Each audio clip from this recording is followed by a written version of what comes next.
Seth Rollins est actuellement l'une des plus grandes superstars de la WWE de ces dernières années. Mais qu'a-t-il fait avant d'arriver à la WWE? Quel est son parcours? Quel est son palmarès? Quelles sont ses prises favorites? Bref, vous allez tout savoir dans quelques minutes. Alors voilà, je sais que l'histoire de Seth Rollins, vous l'attendez depuis pas mal de temps, mais voilà, j'avais énormément de choses à faire sur la chaîne. Donc voilà, la série L'histoire de machin machin a été reportée, mais voilà, je vais essayer de m'y remettre activement. Donc bref, dans la description, vous pouvez aller voter pour 4 nouvelles superstars. Donc pour les épisodes, on va alterner. Une fois, ça sera sur un homme, une fois, ça sera sur une fille. Donc là, je fais ça sur Seth Rollins. Donc le prochain épisode sera donc sur une fille. Donc dans la description, vous avez un lien de sondage où vous pouvez voter pour 4 superstars féminines. Les 4 superstars féminines sont donc Ronda Rousey, Charlotte Flair, Alexa Bliss et Kelly Kelly. Bref, avant de commencer, comme d'habitude, n'oubliez pas de lâcher un petit like, voilà, un petit pouce bleu. Ça fait toujours extrêmement plaisir. Abonnez-vous également à la chaîne WLive France, voilà, si vous êtes un énorme fan de catch, cette chaîne est faite pour vous. Activez également la cloche des notifications, voilà, pour être informé dès qu'une vidéo sort sur la chaîne. Et mettre un petit commentaire en dessous de la vidéo pour me dire ce que vous avez pensé de la vidéo. Dire des anecdotes sur Seth Rollins ou quoi, l'espace commentaire est bien évidemment fait pour ça. Bref, j'arrête le blabla, on est parti tout de suite pour la carrière de Seth Rollins, toute l'histoire de Seth Rollins. Dans une dizaine de minutes, vous allez savoir la carrière de A à Z de Seth Rollins. Donc Seth Rollins, de son vrai nom Colby Daniel Lopez, est né le 28 mai 1986 à Buffalo, Ohio. C'est un catcheur américain qui travaille actuellement à la WWE dans la division de Raw où il est l'actuel champion intercontinental. Il fait 1m85 pour 93 kg. Donc Seth Rollins effectue ses débuts en 2005. Il débute dans le catch au sein de l'IWA, une fédération de l'Indiana, en février 2005 sous le nom de Tyler Black. En 2007, toujours sous le nom de Tyler Black, il fait ses débuts à la Ring of Honor. Donc voilà, moi comme vous le savez, je suis beaucoup plus axé sur la WWE, donc voilà, tout ce qui est Ring of Honor, etc. J'en parle pas trop, allez sur Wikipédia pour avoir plus d'infos. Maintenant, on va passer sur sa carrière à la WWE, donc ça sera beaucoup plus détaillé. Donc en août 2010, Tyler Black signe un contrat avec la WWE. Il est envoyé à la Florida Championship Wrestling, le club école de la fédération de la WWE, où il luttera sous le nom de Seth Rollins. Il deviendra le premier champion 15 de la FCW en battant Unico en finale d'un tournoi le 13 janvier 2011. Il remportera aussi les championnats par équipe de la FCW le 25 mars 2011 avec Ricky Steamboat contre Damien Sandow et Titus O'Neil.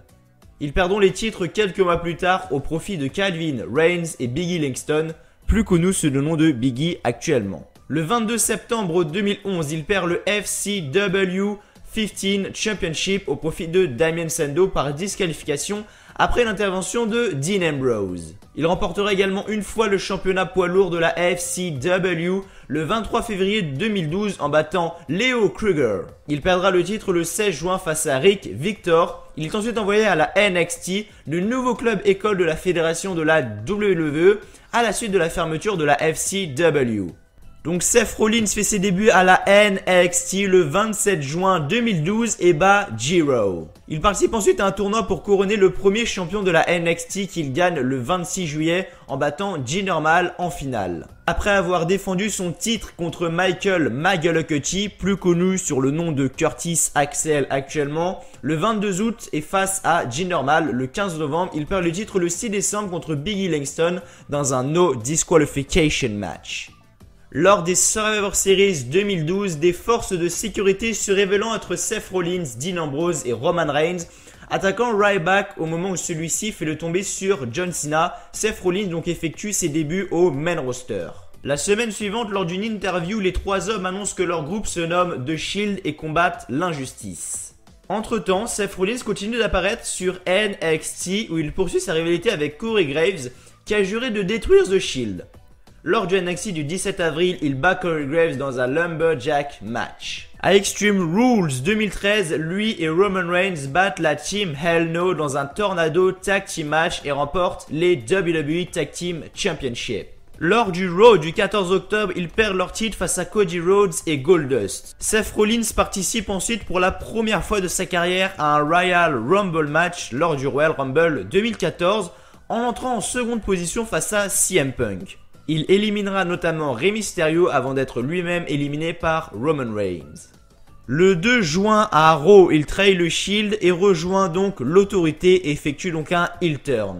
Lors de Money in the Bank 2014, il remporte la mallette qu'il pourra utiliser quand il veut pour un match de championnat. Lors de WrestleMania 31, il perd face à Randy Orton. Plus tard dans la soirée, donc lors du main event du show opposant le champion Brock Lesnar à Roman Reigns pour le WWE World Heavyweight Championship, il intervient et encaisse sa mallette pour participer au combat et il remporte son premier titre de champion du monde à la WWE.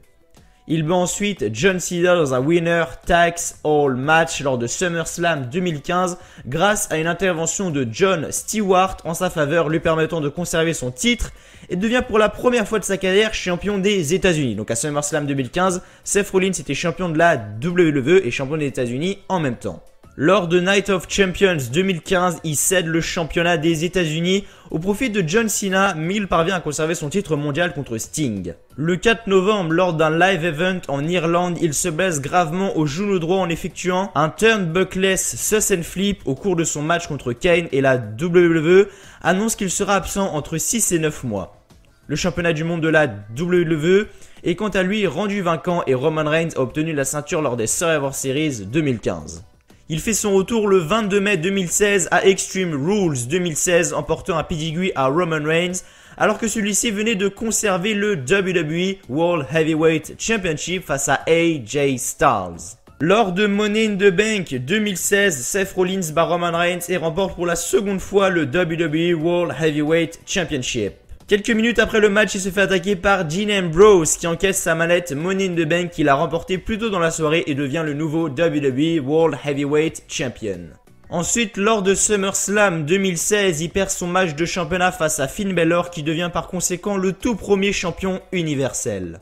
Malheureusement, le lendemain à Raw, Finn Balor est contraint d'abandonner son titre à cause d'une blessure à l'épaule. Le 20 août, lors de SummerSlam 2017, il remporte le WWE Raw Tag Team Championship avec Dean Ambrose en battant Sheamus et Cesaro. Malheureusement, il est par la suite annoncé que Dean Ambrose est blessé au coude et sera absent pour 9 mois. Lors du Raw spécial Noël du 25 décembre, il remporte pour la troisième fois de sa carrière les WWE Raw Tag Team Championship en gagnant avec Jason Jordan contre Cesaro et Sheamus. Ensuite, un peu plus tard, Seth Rollins et Jason Jordan perdent les titres de Raw. Seth Rollins ensuite, en 2018, gagne le championnat intercontinental à WrestleMania 34 face aux Miz et à Finn Balor. Ensuite, il perd son titre face à Dolph Ziggler.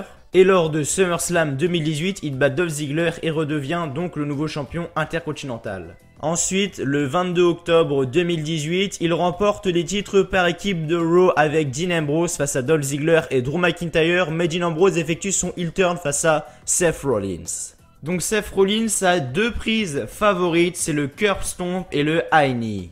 Donc pour son palmarès maintenant à la WWE, je vais pas parler de son palmarès dans les autres fédérations, voilà comme j'ai dit, n'hésitez pas à aller sur son Wikipédia pour aller checker tout ça, mais à la WWE, il a été 2 fois WWE World Heavyweight Champion, donc en gros 2 fois champion de la WWE, 2 fois champion intercontinental, 1 fois champion des États-Unis, 4 fois WWE Raw Tag Team Champion avec Roman Reigns, Dean Ambrose et Jason Jordan. Une fois champion de la NXT, il est donc le 29e WWE Triple Crown Champion et le 11e Grand Slam Champion. Donc Seth Rollins est d'origine arménienne, allemande et irlandaise. Son nom de famille Lopez vient de son beau-père d'origine américaine et mexicaine. Donc Seth Rollins au niveau des jeux vidéo, on peut l'apercevoir dans WWE 2K14, WWE Supercard, WWE 2K15, WWE 2K16, WWE Immortals, WWE 2K17, WWE Champion, WWE Mayhem, WWE 2K18 et WWE 2K19. Voilà les amis, c'était tout pour cette vidéo sur Seth Rollins. Donc bref, le prochain épisode sera donc sur une superstar féminine de la WWE. Vous pouvez aller voter, le lien, je le rappelle, est en description. Ronda Rousey, Charlotte Flair, Alexa Bliss ou encore Kelly. Vous avez le pouvoir de la prochaine vidéo. Avant de finir, comme d'habitude, n'oubliez pas de lâcher un petit like, voilà, un petit pouce bleu, ça fait toujours extrêmement plaisir. Abonnez-vous à la chaîne WLive France, merci à vous d'avoir été sur cette vidéo. Je vous souhaite à tous en tout cas une très bonne journée, une très bonne soirée, que du bonheur, que des bonnes choses. Et je vous dis à la prochaine. Allez, ciao, bye bye.